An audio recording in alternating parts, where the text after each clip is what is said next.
неофицијално барем се уште е во тек гласањето на, како што кажете, повеќе од 800 делегати овде во спортската сала Јасмин во Кавадарци. Токму поради тоа и празна салата во моментов, имајќи предвид дека токму поради гласањето беше дадена и двочасовна пауза, некаде за отприлика половина час, 45 минути може да очекуваме да бидат соопштени резултатите, иако нема некоја неизвестност, имајќи предвид дека актуелниот лидер на ВМРО-ДПМН Христијан Мицкоски е единствениот кандидат и веројатно поради тоа тој самиот не гласаше заедно со сите делегати, практично ја одмина гласачката кутија и реши да не гласа самиот за себе, но барем според атмосферата и според начинот на кој што течеше гласањето, за очекување практично најголемиот број, да не кажеме сите делегати, да му ја дадат поддршката на Мицковски.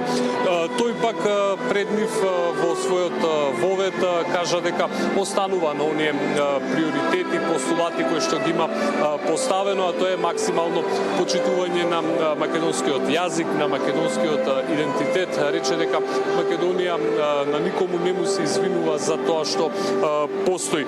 Рече дека останува максимално посветен на почитување на идентитетските белези, но и брзи европски интеграции. Имаме дел од неговиот воведен говор.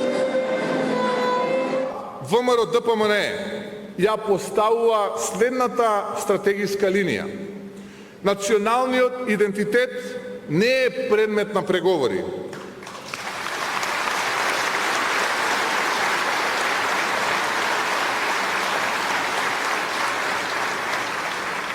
Почита кон другите идентитети е вредност, но не на сметка на сопствениот.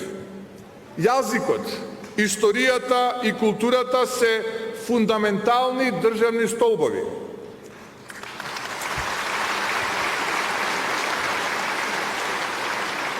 Компромисите во меѓународната политика може да бидат технички, но не смеат да бидат суштински.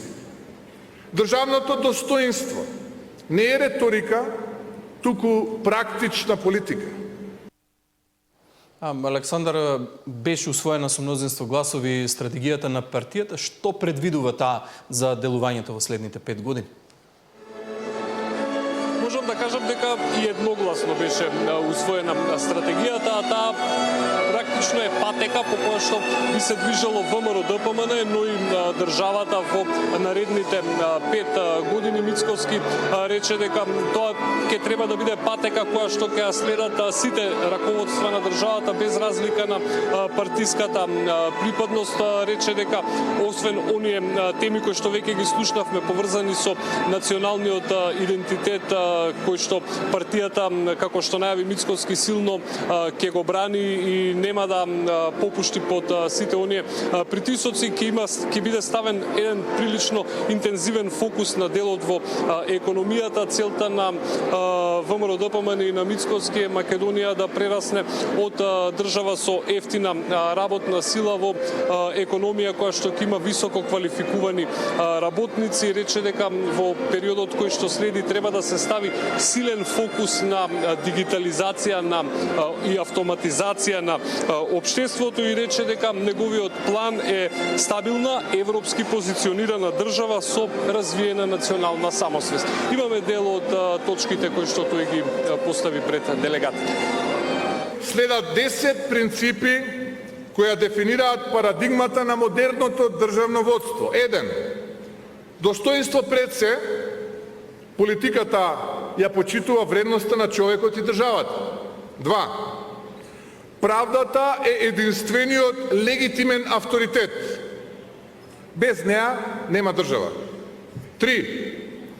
Знаењето е највисока форма на капитал. Образованието е темел на иднината. 4.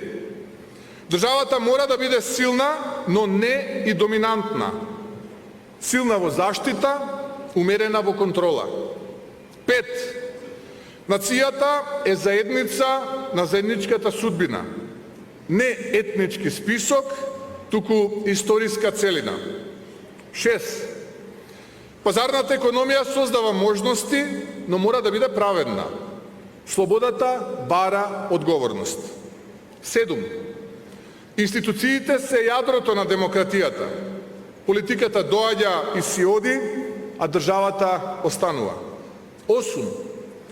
Европската ориентација е цивилизацијска определба, не тактика, туку вредност. 9. Технологијата и одржливоста се новиот облик на развој. Зелената трансформација е пат, не опција. И 10.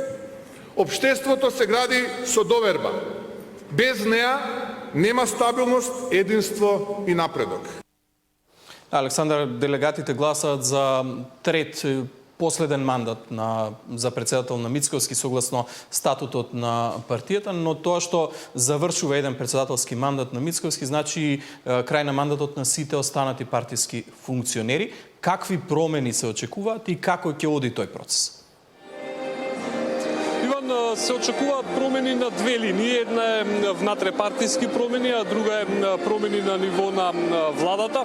Во делот на внатрепартиските промени лидерот Мицкоски веќе и тоа го најави дека по овој конгрес ќе има практично нов извршен комитет на ВМРО-ДПМН, се најавуваат промени во делот на подпредседателите на партијата. Официјално се уште немам потврда, но неофицијално веројатно партијата ќе добие и нов генерален секретар, а овие промени би се спуштале надолу до најниските нивоа на партијата, тоа се локалните ограноци. Според информациите, практично сите општински комитети ќе добијат нови раководства, како што велат од ВМРО-ДПМН.